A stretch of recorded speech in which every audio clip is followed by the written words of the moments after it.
Hi guys, welcome to Telugu రాజ్యం. ఈరోజు మనం పల్నాడు జిల్లాలోని నరసరావుపేట నియోజకవర్గానికి అయితే వచ్చాం. సో ఇక్కడ ప్రజలు ఎవరికి అధికారం ఇద్దాం అనుకుంటున్నారో వారి మాటలను అడిగి తెలుసుకుందాం. పదండి. బాబాయ్ నమస్తే. మేము టీడీపీ కొట్టేస్తామండి. టీడీపీకి వేద్దాం అనుకుంటున్నారు, ఎందుకని? మాకు కొన్ని ఇదివరకు మార్పు అనేది రావాలని చెప్పి ఉద్దేశం మీద అంటున్నాం. మార్పు కోసమా? ఏం మార్పు కావాలి ఇక్కడ?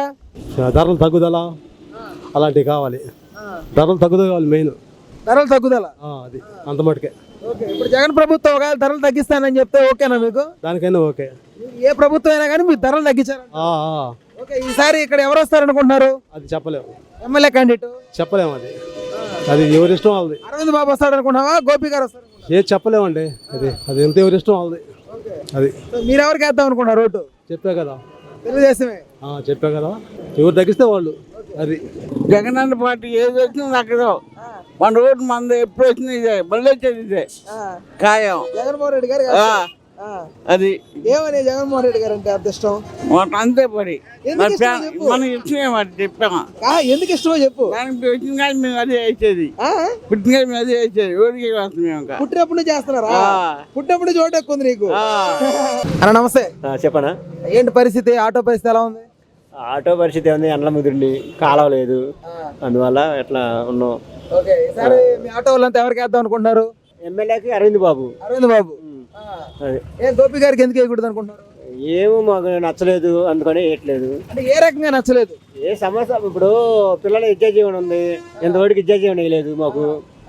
మా అమ్మాయి ఇప్పుడు డిప్లొమా సెకండ్ ఇయర్ చదువుతుంది, ఎంతవరకు 2 సార్లు పడతాయి అన్నారు. కాలేజీలో ఫోన్లు మీద ఫోన్లు చేస్తున్నారు, డబ్బులు పడలేదు. మరి ఏం చేస్తాం? అందుకని మేమే పథకాలు అభివృద్ధి కావాలి ముందు. మేలు రాజధాని లేదు, దానికోసమని రాజధాని చేస్తా అంటారుగా. 3 రాజధాని లేదు కానీ ఉన్న రాజధానికి గది లేకపోతే 3 రాజధానులు ఏం చేసుకోనన్నా? ఇప్పుడు ఒక రాజధానికే గది లేదు, మనం 3 రాజధానులు ఏం చేసుకుంటాం మనం?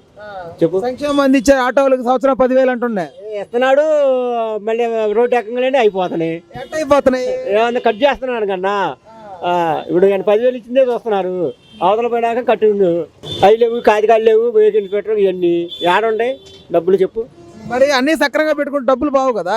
అన్ని సక్రంగా ఎందుకన్నా? ఇప్పుడు అన్నిటికీ రేట్లు పెంచుకోవటే కదా.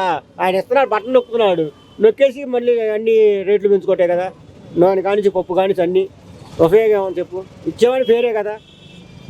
ఇప్పుడు నిత్యావసర ధరలు తగ్గిస్తే సరిపోద్ది సామాన్యుడికి అందేలాగా. సామాన్యుడికి బతకాలంటే అది ఇసుక ఇవన్నీ అసలు పనులు లేవు. ఎంతమంది రోడ్డును బతుకుతున్నారు పనులు లేక. సో పైన ఎవరు వస్తే బాగుంటుంది అనుకుంటున్నారు? ముఖ్యమంత్రి చంద్రబాబు వస్తేనే బాగుంటుంది. మాకు రాజధాని కావాలి, పిల్లల భవిష్యత్తు ఉంటుంది, మాకు అది కావాలి. ముఖ్యంగా అమరావతి దగ్గరలో ఉంటుంది కాబట్టి మీ అందరూ బాధ. రాజధాని కావాలి. ఏడ 3 రాజధానులు చేసి మేమేం చేసుకుని ఉన్న రాజధాని అయితే ఏదో పిల్లల భవిష్యత్తు బాగుంటుంది, కానీ ఎక్కడికి వెళ్తే ఏముందన్నా చెప్పు. అన్న నమస్తే. నమస్తే అన్న. ఈసారి ఎవరు కొట్టేద్దాం అనుకుంటున్నారు? అభివృద్ధి కొట్టేద్దాం అనుకున్నా అన్న. అభివృద్ధి అంటే ఎవరు తీసుకొస్తారు అనుకుంటున్నారు? బాబు గారు అయితే బెటర్ అనుకున్నా అన్న. ఎలా ఆయన చేసిన అభివృద్ధి హైదరాబాద్ తెలంగాణ డెవలప్ చేసినట్టు అటు చేస్తారు అనుకున్నారా అని అనుకున్నా అన్న.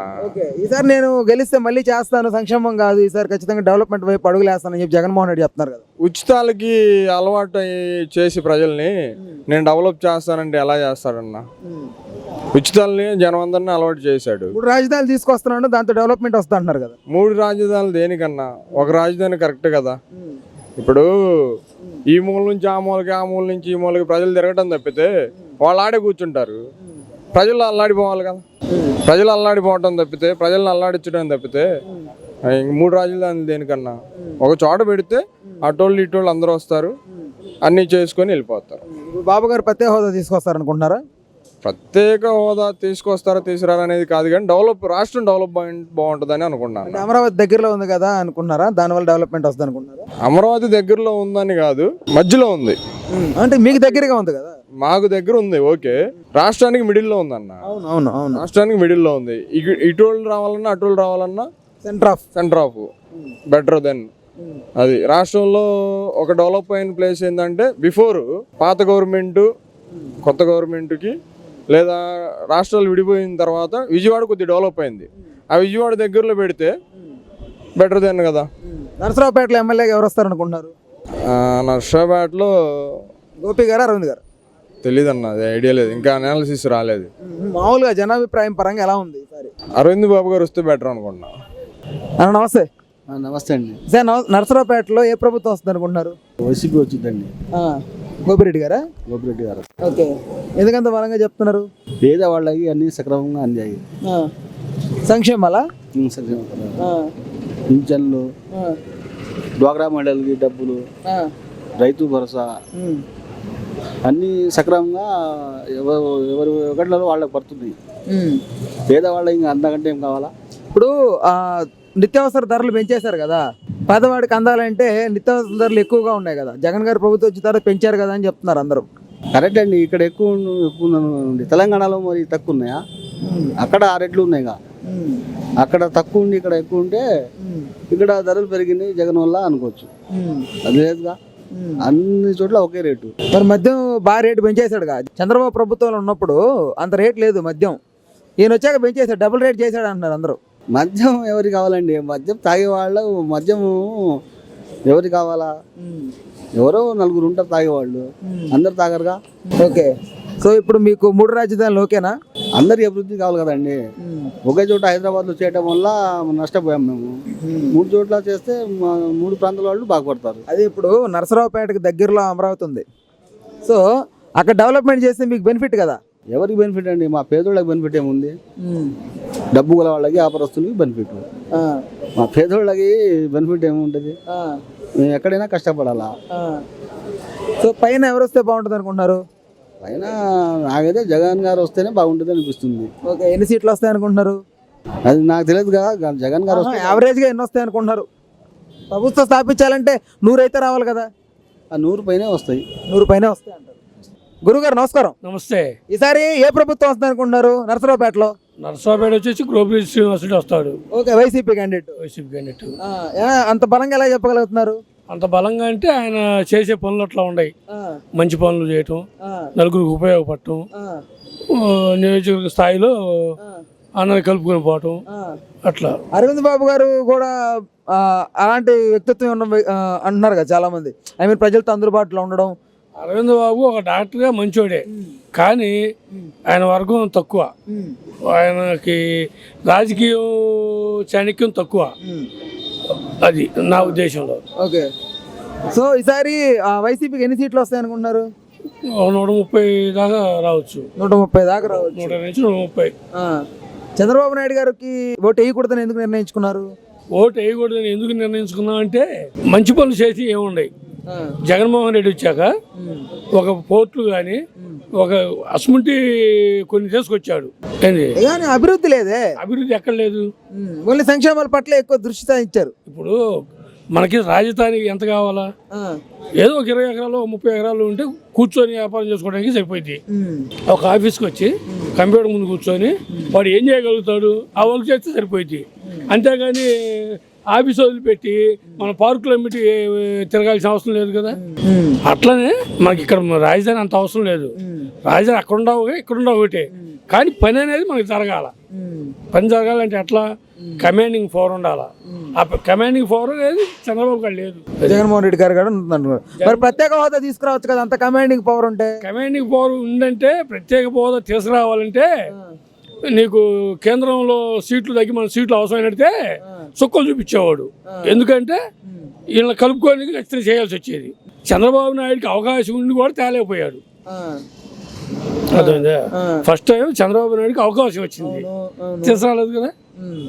ప్యాకేజీ ఏదో డబ్బులు తీసుకొచ్చాడు కానీ పోరాడలేకపోయాడుగా. అప్పుడు వాళ్ళ ప్రభుత్వం ఇద్దరు కలిసే కదా. మరి జగన్మోహన్ రెడ్డి గారితో పని లేదు కేంద్రంలో. మోడీ గారిని అడగాల్సిందే తప్ప అడుగుతాడు ఏమండి ఇన్నిసార్లు అడుగుతున్నాడు, విజయసాయి రెడ్డి అడుగుతున్నాడు. ఎవరు అవన్నీ ఉత్త మాటలు, మాయ మాటలు. పవన్ కళ్యాణ్ తీసుకొస్తా అంటున్నాడు. మరి పవన్ కళ్యాణ్కి అసలు రాజకీయ నాలెడ్జే లేదు ఓ మాటలో చెప్పాలంటే. సినిమా పరంగా నా అభిమానే, సినిమా చూడొచ్చు ఓకే, కానీ రాజకీయ నాలెడ్జ్ అతనికి ఆడ ఒక 10% కూడా లేదు. నాకు మోడీ బాగా క్లోజు, నాకు పదవి నేను కనుక ప్రభుత్వం స్థాపించగలిగితే, నాది చంద్రబాబు నాయుడు గారు కలిపిన ప్రభుత్వం స్థాపించగలిగితే ఖచ్చితంగా నేను ఢిల్లీతో పోరాడైనా తీసుకొస్తాను ప్రత్యేక హోదా అంటున్నారు ఆయన. ఢిల్లీ దాకపోయిన ఇక్కడ మన రాష్ట్రంలో ఆయన ఏం చేయగలుగుతాడు? ఎంత మటుకు వాళ్ళకి ఎన్ని సీట్లు ఇచ్చారు, ఎక్కడ ఉన్నారు, ఏం లేదుగా. ఏమైనా ఉందా? ఇప్పుడు చాలా మందికి రైతు కుటుంబాలకు హెల్ప్ చేశాడు కదా, ₹1,00,000 సొంత డబ్బులు కూడా ఇచ్చాడు పాపం. ఎక్కడ ఇచ్చాడు? ఎక్కడ ఇచ్చాడు అంటే ఇప్పుడు రైతులు ఆత్మహత్యలు చేసుకున్నారు, కొంతమంది నష్టపోయారు. ఒక 10 మందికి ఇస్తే అది రాష్ట్రంలో సరిపోదుగా. ఇప్పుడు విశాఖపట్నంలో బోట్లు కలిపి వాళ్ళందరికీ ఇంటింటికి ఎంతో కొంత ఆయన సొంత డబ్బులు ఇచ్చాడు. మొత్తం ₹1,00,00,000 ఇస్తాడు అనుకో, ఆ ₹1,00,00,000తో రాష్ట్రం అభివృద్ధి చెందదు కదా. ఆయన ప్రభుత్వంలోకి రాకముందే అంత చేశాడంటే వస్తే ఎక్కువ చేస్తాడేమో. ప్రభుత్వం వచ్చి అదేమీ చేయలేడు, తెలియదు అతనికి, రాజకీయం తెలియదు. అది సినిమా లెవెల్లో వెళ్తాడు కానీ రాజకీయ పరంగా లేదు నాలెడ్జ్. ఓకే, ఇప్పుడు వాలంటీర్ వ్యవస్థ ఎలా ఉందంటారు మరి? వాలంటీర్ వ్యవస్థ నెంబర్ 1. కరోనాలో పడితే వాలంటీర్ వ్యవస్థ అనేది ఒక కరోనా టైంలో చూసినోడు గెలిచింది. వాలంటీర్లు విమర్శించారే ఎవరు? చాలా వరకు చంద్రబాబు గానీ పవన్ కళ్యాణ్ గారు కానీ వాళ్ళ వల్ల ఇన్ఫర్మేషన్. ప్రతిపక్షంలో అంటే ఏంది, నువ్వు మంచి చేసినా చెడు చేసి అని చెప్పటమే ప్రతిపక్షం పని, అంతేనా? ఇప్పుడు ఆత్మసాక్షిగా చెప్పలేరు ఎవరు, వాళ్ళ ఆత్మ తెలుసు ఆ వ్యవస్థ మంచిదేనని. కానీ ఆ రోజు కరోనా టైంలో ఒక మొగుడు పిల్లమే, ఒక తల్లిదండ్రి, ఒక కొడుకు ఎవరైనా సరిగ్గా భోజనం పెట్టేవాళ్ళు లేరు, దగ్గరకు వచ్చేవాళ్ళు లేరు. ఆ పరిస్థితుల్లో కరోనా టైంలో వాలంటీర్ వ్యవస్థ దగ్గరుండి వాళ్ళకి మందులు ఇవ్వటం కానీ వాళ్ళకి భోజనాలు చేసిపోయి ఇవ్వటం కానీ చేశారు. సో వాలంటీర్ వల్ల మంచిగా జరిగింది. నెంబర్ 1 దాంట్లో అసలు స్వచ్ఛే లేదు. ఇక్కడ కాదు, పక్క రాష్ట్రాల్లో కూడా మెచ్చుకున్నారు. తమిళనాడు కానీ మమతా బెనర్జీ కానీ ఎవరు మెచ్చుకోవాలి. అయితే షర్మిల గారు కూడా అన్నయ్య మీద ఇట్లా విమర్శలు చేస్తా ఉన్నారు కదా. షర్మిల మీద అన్నయ్య విమర్శలు అంటే వాళ్ళకుండే ఇబ్బందులు, వాళ్ళ ఇంట్లో ఫ్యామిలీ మెంబర్స్ ఇబ్బందుల వల్ల బయటకు వచ్చింది. సొంత చెల్లెలే చెప్తుందంటే నమ్మాల్సిన పరిస్థితి వస్తానట్టుంది. ఏం ఉండదు, ఆమెకి తెలియదు. మొన్న తెలంగాణలో పెట్టింది, తెలంగాణ అయిపోయింది, మళ్ళీ ఆంధ్రాకి వచ్చింది, ఈసారి తమిళనాడుకి పోయింది. ఏముంది, ఏదైనా ఎఫెక్ట్ ఉంటుంది అంటారా జగన్మోహన్ రెడ్డి? ఉండదు. జగన్మోహన్ రెడ్డి అనేది లాభమే ఆ వల్ల. ఎందుకు లాభం అంటే ఆమె తెలంగాణలో సాధించింది ఏం లేదు, పార్టీని విలీనం చేసింది. అక్కడ నిజంగా ఖచ్చితంగా పార్టీలో ఉండి పార్టీ నిలబెట్టి స్థాపించి చేస్తే ఇక్కడ మనం ఏదైనా గుర్తింపు ఇవ్వచ్చు. అక్కడ ఆమె నిలబడలేదు కదా. ఆమె నమ్ముకున్న వాళ్ళు ఏమయ్యారు ఇవాళ? షర్మిల మంచి ఆమె నమ్ముకున్న వాళ్ళు ఏమయ్యారు? వాళ్ళ పరిస్థితి ఏంది? ఒకళ్ళు ఉన్నారు, నిలబడ్డారా? ఎవరు లేరు కదా. మరేంది ఇంకా? సో ఈసారి అయితే ఖచ్చితంగా జగన్మోహన్ రెడ్డి గారు 100% జగన్మోహన్ రెడ్డి వస్తారు, దాంట్లో స్వచ్ఛం లేదు. Thank you. నమస్తే, నేను మోనిక. తెలుగు రాజ్యం ఇక ఊరూరా రాబోతోంది. దినదిన ప్రవర్ధమానమవుతున్న తెలుగు రాజ్యం ఛానల్కు 2 తెలుగు రాష్ట్రాల్లోని 42 లోక్సభ నియోజకవర్గాల నుంచి న్యూస్ కంట్రిబ్యూటర్స్గా వ్యవహరించడానికి యువతను ఆహ్వానిస్తోంది. జర్నలిజం పట్ల ఆసక్తి, కనీస సామాజిక రాజకీయ పరిజ్ఞానం, స్థానిక పరిస్థితులపై మంచి అవగాహన, స్థానిక పరిచయాలు, గౌరవప్రదమైన జీవనం ఉంటే సరికొత్త సామాజిక విప్లవంలో మీరు కూడా భాగస్వాములు కావచ్చు. మీ అంతరంగాన్ని ఆవిష్కరించవచ్చు. ప్రతి లోక్సభ నియోజకవర్గ పరిధిలో 2కి అవకాశం ఉంటుంది. 30 నుంచి 35 ఏళ్ల మధ్య వయస్కులై జర్నలిజం పట్ల అభిరుచి, ఆసక్తి కలిగిన యువతి యువకులు తమ వివరాలు, జీవన విధానం, ఆసక్తి గల ప్రాంతం, పాస్పోర్ట్ ఫోటోతో కలిపి ఈ దిగువన నంబర్కు వాట్సాప్ చేయొచ్చు. నంబర్ 8125150555.